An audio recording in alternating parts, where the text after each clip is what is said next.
1962 সালে সীমানা নিয়ে বিরোধ থেকে ভারত ও চীনের যুদ্ধ সংঘটিত হয়। যুদ্ধে চীনের কাছে পরাজিত হয় ভারত।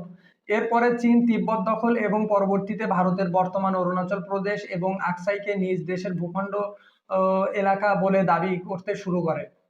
আবারও এই দুই প্রদেশকে কেন্দ্র করে ভারত ও চীনের যুদ্ধ হয় এবং চীন আবারও জয়ী হয়। পরবর্তীতে একতরফা যুদ্ধবিরতি জারি করা হয়। এরপর আকসাই চীন দখলে রাখে এবং অরুণাচল প্রদেশকে ভারতের কাছে ফিরিয়ে দেওয়া হয়। তবে সাম্প্রতি একটি বিস্ফোরক তথ্য সামনে এসেছে।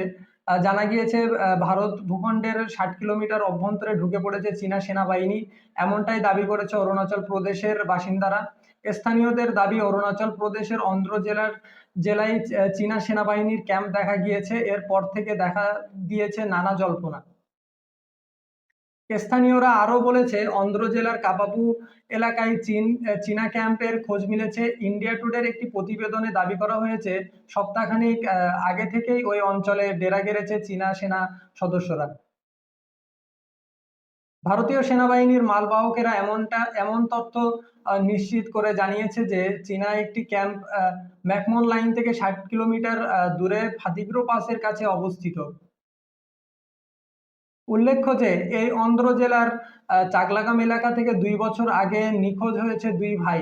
চীনা সীমান্তবর্তী অঞ্চলে ঔষধি গাছ খুঁজতে গিয়ে নিখোঁজ হয়েছিল তারা। স্থানীয়রা দাবি করছে চীনের পিপলস লিবারেটরি আর্মি এর কাছে বন্দী রয়েছে তারা। ভারতীয় সেনাবাহিনীর কাছে বহুবার তাদের নিখোঁজের তথ্য চেয়ে যোগাযোগ করেও কোনো লাভ হয়নি। ওই দুই ভাই ছাড়াও বিগত দিনে ভারত চীন সীমান্ত থেকে নিখোঁজ হয়েছে আরও একাধিক মানুষ। এর আগে 2020 সালে সোবানশ্রী জেলা থেকে নিখোঁজ হয়ে যান 5 জন যুবক। এক সপ্তাহ চীনা সেনাবাহিনীর কাছে বন্দী থেকে ফিরে আসেন তারা। 2022 সালেও এক কিশোর 9 দিন চীনা সেনাবাহিনীর কাছে বন্দী ছিলেন। আগেও বেশ কয়েকবার ভারতের ভূখণ্ডে চীনা সেনাবাহিনীর অনুপ্রবেশের কথা প্রকাশ্যে এসেছে।